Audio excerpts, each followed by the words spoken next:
One of the main concerns that the adults have about children and young people's online behaviour relates to pornographic images that are easily accessible in online environments.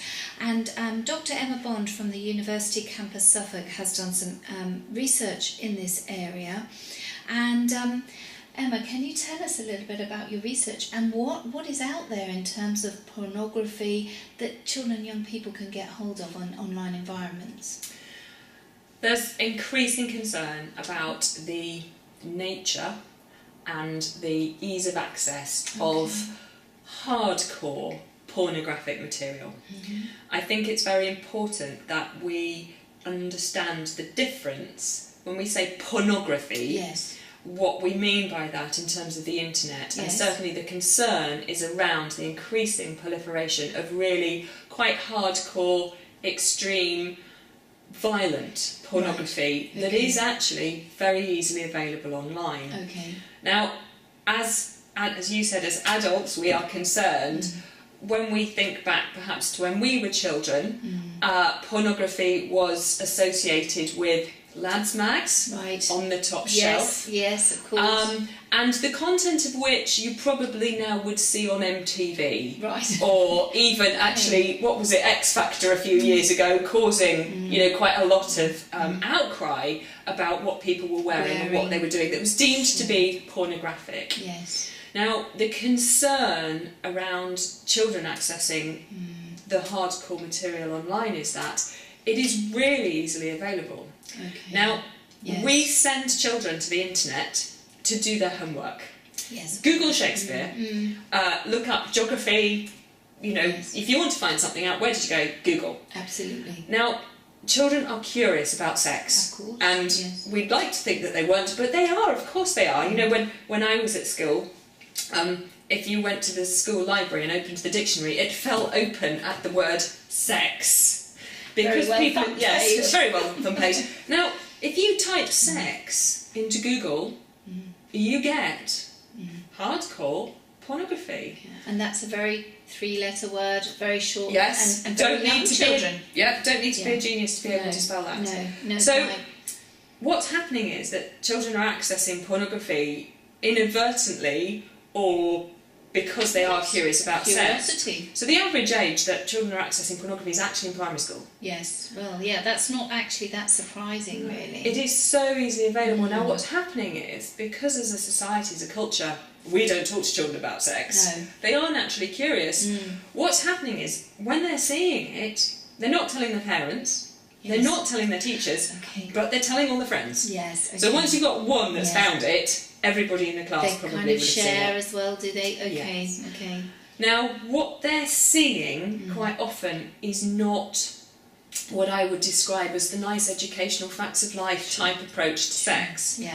And they are increasingly accessing sexual content that is violent.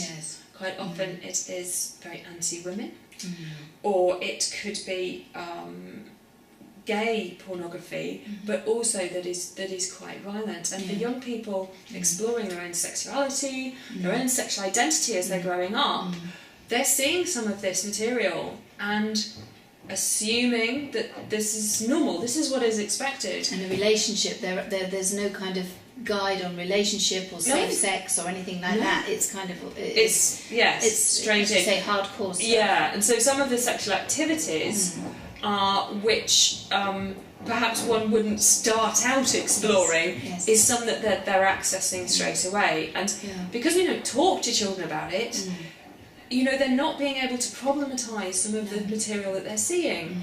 And so there seems to be gathering evidence, actually, that this is changing children's sexual expectations with each other as they are having relationships. Also how they view other teenagers or other people in their lives, whether it's boys viewing girls in a certain way, or girls viewing boys, or girls viewing girls, or boys viewing boys. It does seem to be changing their attitude around sexual activity, and that is very worrying.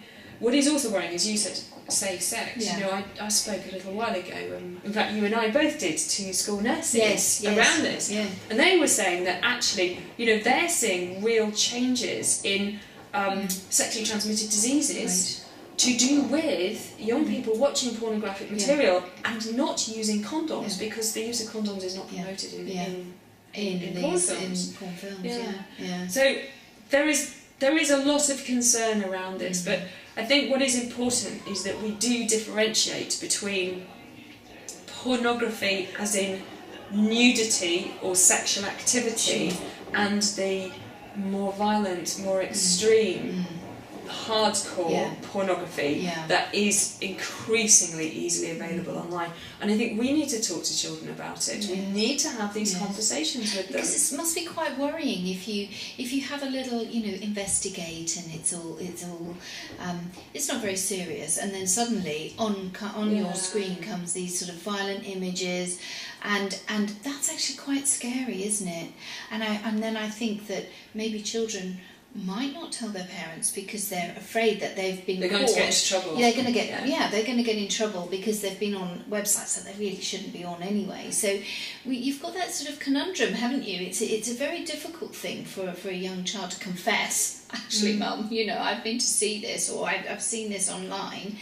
But it can be quite worrying and affect their well-being, I'm guessing. Yeah, I mean it can be quite frightening. Also, it can affect their own self-esteem and how they view themselves, because let's face it, teenage bodies are not always perfect. And if you look at pornographic bodies, they have been waxed and sculpted and photoshopped, and for teenagers I think this can be, you know, this can be quite worrying. Well, my body doesn't look like that. I'm not that size. I'm not this. Absolutely. I'm not that. And so this can develop a lot of worries for them.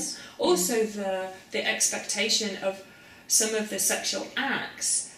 Young people can feel pressured into doing this sort of sexual activity because online it is seen as moving towards norm. There's been a lot of evidence and a lot of concern around addiction to pornography, that young people are then seeking more and more extreme pornography, and also that the age of which young people are viewing regularly and possibly becoming addicted to pornography is getting younger and younger.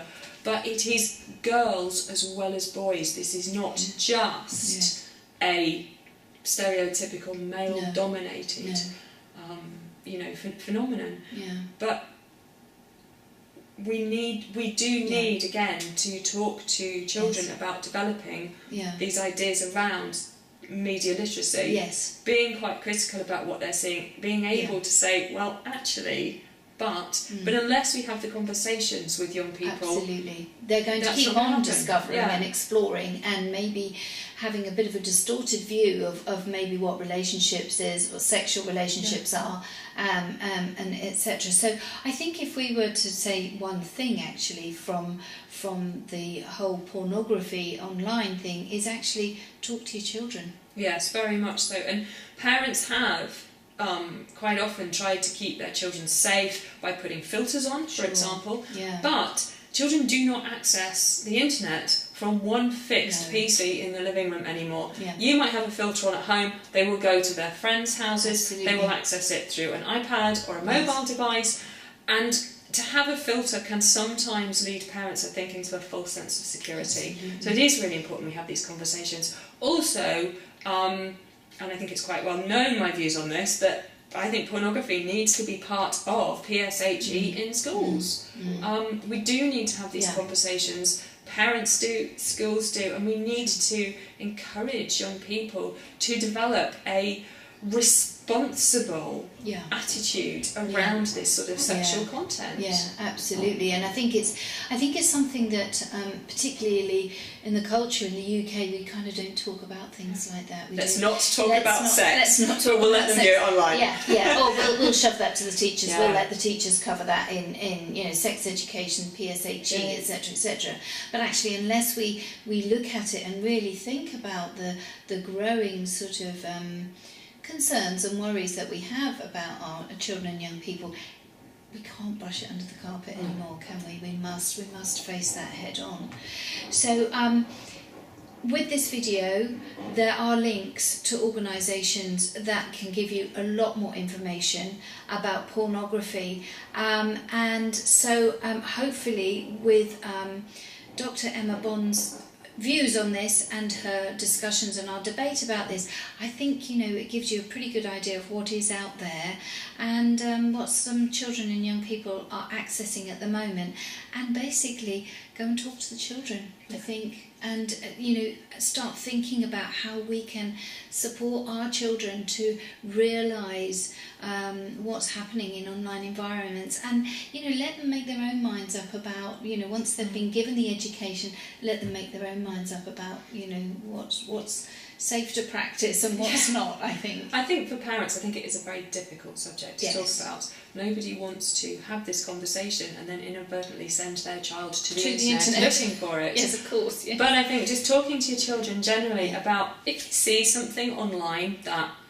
you don't understand or that concerns you or worries you, you know that you can come and talk to me about it, because there are things online that are frightening, whether it is violence or pornography. So I think parents can frame those sort of conversations much more generally around online content and try and open up the dialogue with their children to say, look, if you do see something, please do come and talk to me. I do understand, you know, if you are curious about things, do come and talk to me. Because I think if you broach the subject of sex, they immediately sort of back off and think, oh no, you know, we can't be having this conversation. But actually, like you said, if you talked around the subject and then, you know, had an open dialogue, I think that's the best thing. Yeah, absolutely. Okay, well, thank you very much for talking to us about that today. Thank you.